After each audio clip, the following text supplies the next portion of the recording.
Çindən PlayStation 5 almaq nə dərəcədə düzgündür? Hər kəsə salam dostlar, Fikirli kanalına xoş gəlmisiniz. Bugün sizlərin qarşısında maraqlı bir kontentlə qarşınızdayam. Çindən PlayStation 5 almaq bu mövzu mənə maraqlı gəldi. Ümid edirəm ki, sizə də maraqlı olacaq və qiymət müqayisə edəcək. Bunun nə ziyanları var bizə, nəinki müsbət və mənfi cəhətləri var. Bunlar haqqında sizlərə ətraflı bir məlumat vermək istəyirəm. Çox uzatmadan keçək kontentimizin ekranına. Dostlar, bu şəkildə kontentimizin ekranda mən Çin saytı olan Taobao, bir də ki Pinduoduo-da müqayisə edəcək. Təbii ki, burada AliExpress də var. Ağlınıza sual gələcək ki, niyə AliExpress-lərdə müqayisə etmirsən? Dostlar, AliExpress-də biraz qiymətlər bahadır. Düzdür, AliExpress də Çin saytıdır, amma ən ucuz məndə burada Taobao, bir də ki Pinduoduo var. Ümumiyyətlə dostlar, PlayStation 5 alarkən siz ilk öncə nəyə fikir verməlisiniz? Yenidirmi yoxsa işlənmişdirmi? Adətən bu saytlarda Taobao kimi və Pinduoduo kimi saytlarda iki hissəyə ayrılır. Bir, istifadə olunmuş PlayStation 5, bir də ki yeni PlayStation 5. İstifadə olunmuş adətən 99% yazılır, misal üçün və yaxud da 95% istifadə olunmuş yazılır. Yəni yeniyə bərabər demək olar yazılır, amma yenə də nəticə olaraq istifadə olunmuş olur. Bir də var ki, yeni PlayStation 5-lər, onların da qiyməti istifadə olunmuşlardır. Bu da ki, hardasa deyim sizlərə 100-150 manat fərq eləyir. Burada dostlar, gördüyünüz kimi mən PlayStation 5 axtarış etmişəm və burada fərqli burada PlayStation 5-lər var, fərqli qiymətlərə satılır. Təbii ki, Çin yuanı olduğu üçün mən də bunu sizlər üçün konversiya eləyəcəm və hamısını bir-bir gömrük xərcləri nə qədər olur, bunun çəkisi nə qədər olur, bizə neçəyə gəlib başa gəlir və bunların region fərqi varmı və nələrdir, hamısını bir-bir izah eləyəcəm. İlk öncə hansı ucuzdur mənim gözümə dəyən, burada bu şəkildə gördüyünüz kimi 2498 yuana satılır. Və bu PlayStation 5-in səhifəsini açıb baxaq görəm nələr var. Daxil olduqda gördüyünüz kimi bu şəkildə səhifəsi. Məndə burada Google Chrome-da avtomatik tərcümə proqramı var. Bunu da ki əlavə etməyinizi tövsiyə edirəm, çünki saytda dil problemi var. Bu şəkildə daxil olduqda gördüyünüz kimi açıldıqda ilk diqqətimi çəkən şey o oldu ki, kullanılmış Sony PlayStation 5 Slim konsol. Yəni istifadə olunmuş PlayStation 5. Buna mütləq şəkildə diqqət eləyin. Bəzi satıcılar burada fikir verin, yəni yazıldıqda ikinci əl PlayStation 5 satır və burada yazır PlayStation 5 konsol, siyah və Hong King oyun, konsol disk sürücüsü, digital sürüm. Bu şəkildə yazılıb. Yəni ki, bu PlayStation 5-in Slim versiyasıdır. Və 1 TB yaddaşı var. Bu şəkildə də qiyməti 2498 yuana satılır. Bu da ki bizim Azərbaycan manatından tədbiqən 627 manata gəlib çıxır. Yəni bu PlayStation 5-in saytdakı qiymətidir. Dostlar, deməli burada bir diqqətimi çəkən o oldu ki, mən öz şəxsi araşdırmalar edirəm. Təbii ki, siz özünüzü məxsus araşdırmanızı etməyinizi tövsiyə edirəm. Gördüyünüz kimi burada sürüm və türü Çin anakart versiyası, Yapon versiyası və Hong Kong versiyası 3 hissəyə ayrılır. Ümumiyyətlə PlayStation 5 konsolu aldıqda burada region fərqi çox önəmlidir dostlar. Yəni ki, region fərqi nəyə görə önəmlidir? Adətən Azərbaycanda satılan PlayStation 5-lər Avropa regionunda olur. Yəni istədiyiniz hesabı əlavə eləyə bilirsiniz və ya diskli oyunlar oynadıqda heç bir problem çıxartmır. Ümumiyyətlə də türk dili olan dəstəkləyən oyunları da rahatlıqla oynaya bilirsiniz. Və ya da ingilis dilində dəstəkləyən və ya da rus dili dəstəkləyən oyunları heç bir problem yaşamadan oynaya bilirsiniz. Burada isə bir məsələ var. Deməli Çin versiyası olan PlayStation 5-lərdən uzaq durmalısınız. Bunun da səbəbi nədir? İlk öncə mən sizlərə bunu izah edeyim. Çin versiyasında olan PlayStation 5-lər adətən qısıtlı olur. Oyunların mağazasında çox az olur və sizə ancaq Çin regionunda hesab açdırır. Yəni başqa hesabda, Amerika hesabda, Türkiyə hesabı kimi belə profillər yaradıb əlavə eləyə bilmirsiniz. Adətən diskli oyunlarda və ya da elektron oyunlar aldıqda oyunların dili sadəcə Çin dilində gəlmə ehtimalı çoxdur. Yəni sizin ingilis dilində dəstəkləyən bir oyununuz var və onu Çin dilində oynayırsınız. Təbii ki, bu da xoşa gəlməzdi. Və ya burada Yapon versiyası var. Yapon versiyası da demək olar ki, bu da qısıtlı bir şeydir.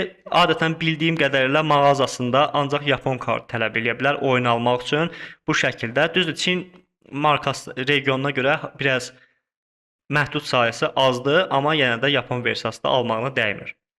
Bir də ki, burada Hong Kong versiyası var. Hong Kong versiyası da əsasən Asiya bölgələri üçün nəzərdə tutulub. Yəni ki, burada da ki, düzdür, region fərqində PlayStation hesabı yaratdıqda bu Amerika hesabı kimi falan fərqli hesablarda məhdudiyyət yaratmır.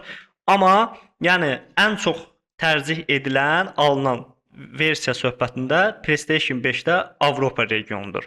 Bu da ki, Azərbaycanda ən çoxu Avropa regionu olur.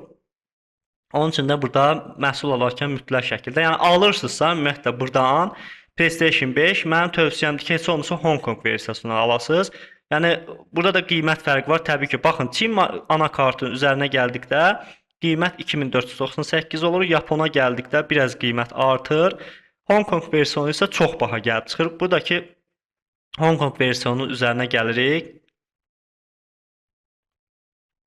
Qiymətimiz avtomati 3448 yuana çıxır. Bu şəkildə 3448 yuana çıxır. Bu da ki, təbii ki, 865 manat, yəni kargo ödənişi falan burada bizə gəlib baha başa gələcək. Təbii ki, bu PlayStation 5-i almaqdan dəymir dostlar. Və fərqli bir PlayStation 5 qiymətinə baxmaq istəyirəm. Ən ucuzu hələ ki bu işlənmişdi, bu çıxıb və yeni bir PlayStation 5 varmı ona baxmaq istəyirəm. Baxın, bunun qiymətinə baxaq. Baxaq görün bunun qiyməti neçədir.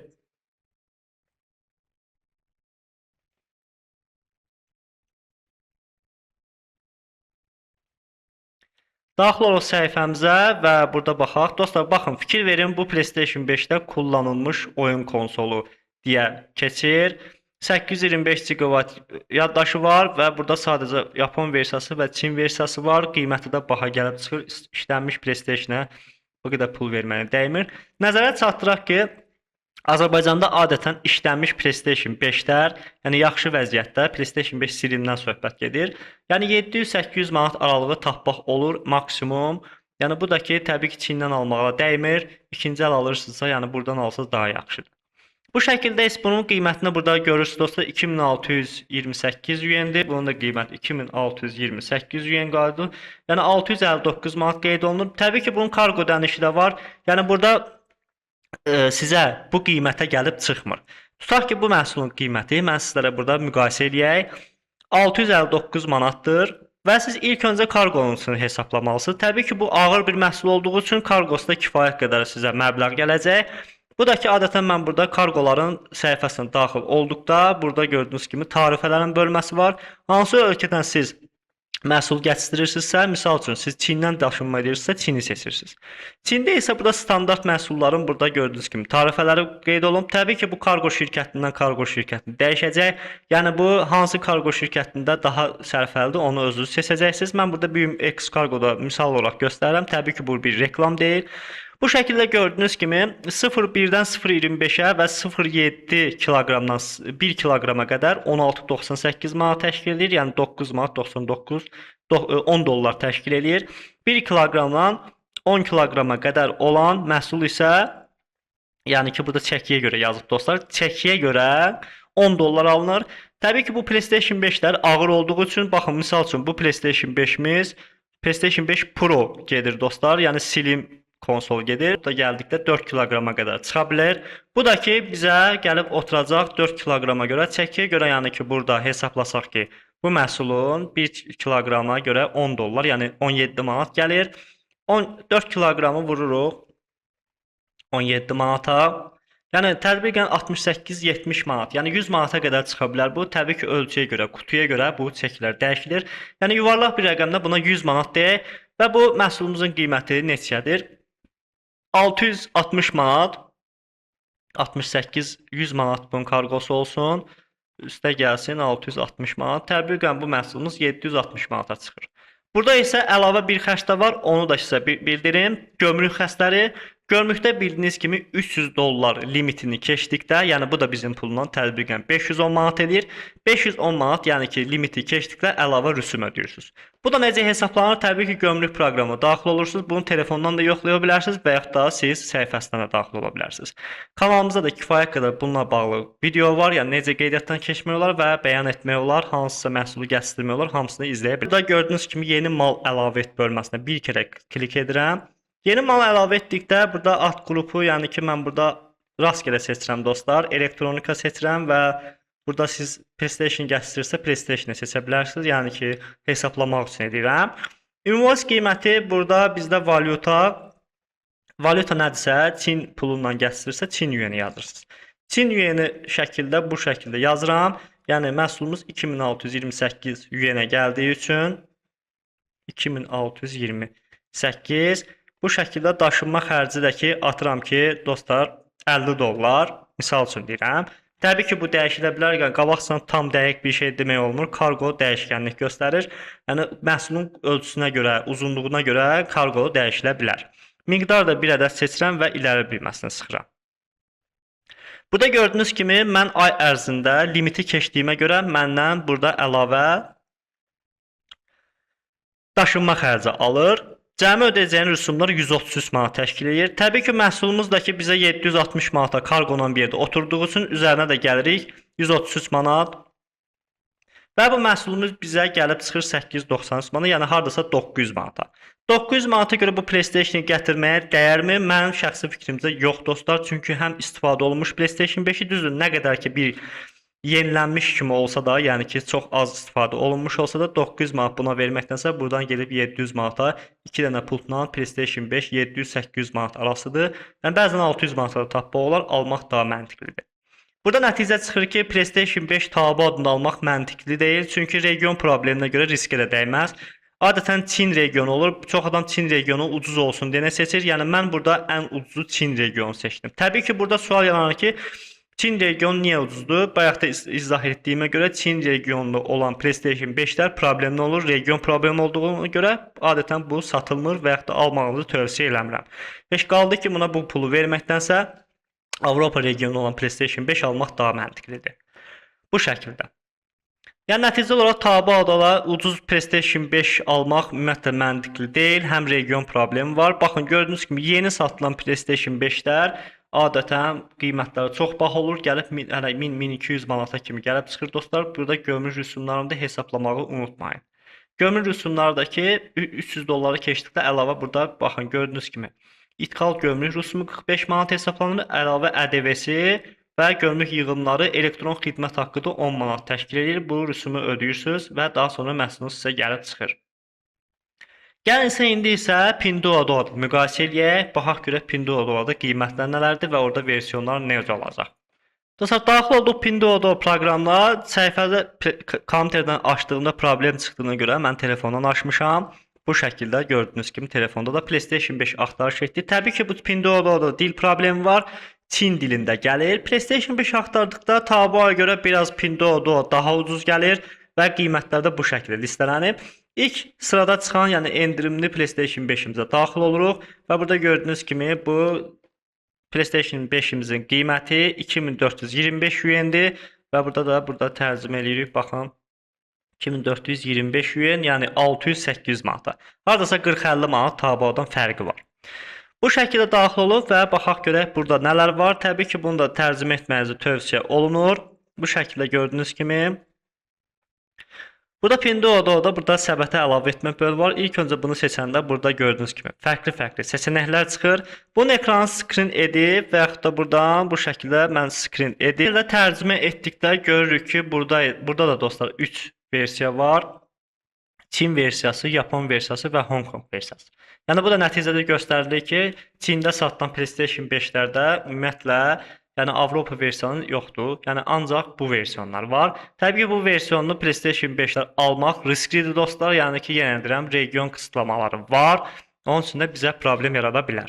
Düzdür, adətən burada yeni sayılır. Baxın, burada şəkildə gördüyünüz kimi mən tərcümə elədim və bu məhsulumuz yenidir. Amma yəni qiymət baxımından bizə gəlib hardasa 1000 manata qədər, 800-900 manata qədər, 800 yox, hətta 900-1000 manata qədər gəlib oturacaq.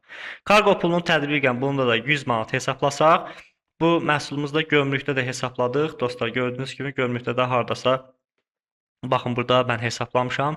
Siz özünüz də buradan girib gömrük səhifəsində tədbiqini hesablaya bilərsiniz. Yəni burada daşınma xərcini qeyd edirsiniz və burada qiymətini qeyd etdikdən sonra sizə burada gömrükdə rüsum tətbiq olunur.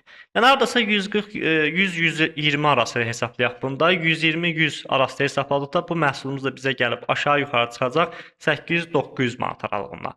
Bunu da almağa təbii ki, dəyməz. Çünki yəni ki, Azərbaycandan almaq daha məntiqlidir.